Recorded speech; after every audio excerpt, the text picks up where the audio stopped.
Super Sprint Round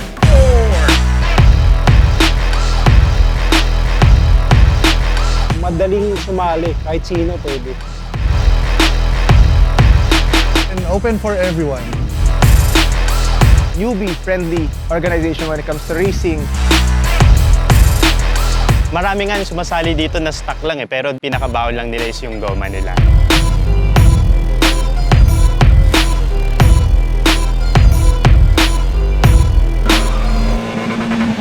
Para siyang gymkhana event.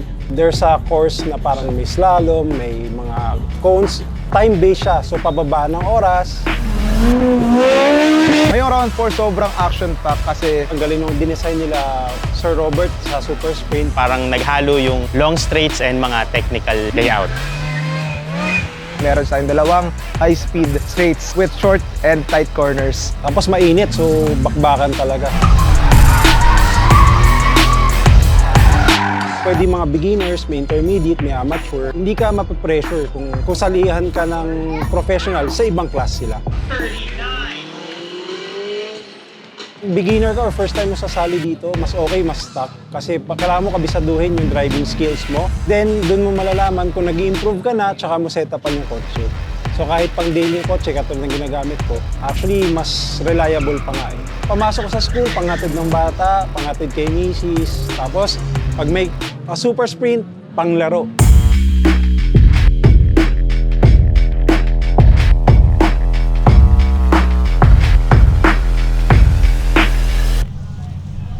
For me, safe siya kasi with the help of the marshals and the organizers, sobrang napapanatili nila yung cleanliness and orderliness ng tracks. Scrutineering team ng Super Sprint. So, ang ginagawa namin dito, pag-check ng kotse kung pasado siya, kung pasok siya sa standard, safe ba siya, makapal na gulong, secured na baterya, secured na fuel cell, kung may tagas yung makina, yung upuan, seatbelt, kung gumagana.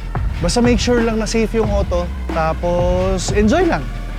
Have fun lang.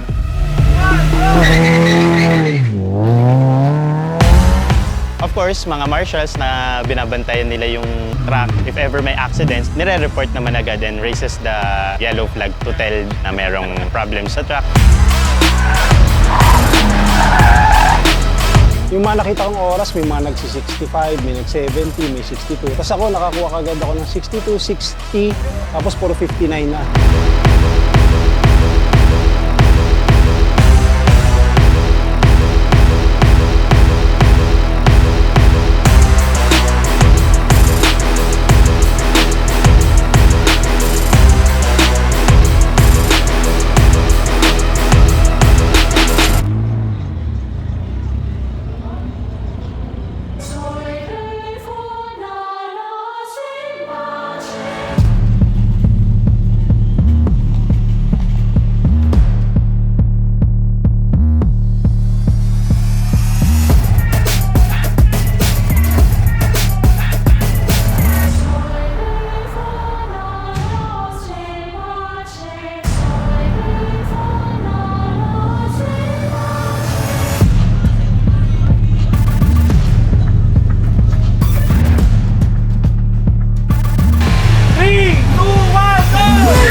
Sobrang friendly lahat ng tao dito, walang lamangan, lahat tulungan lang.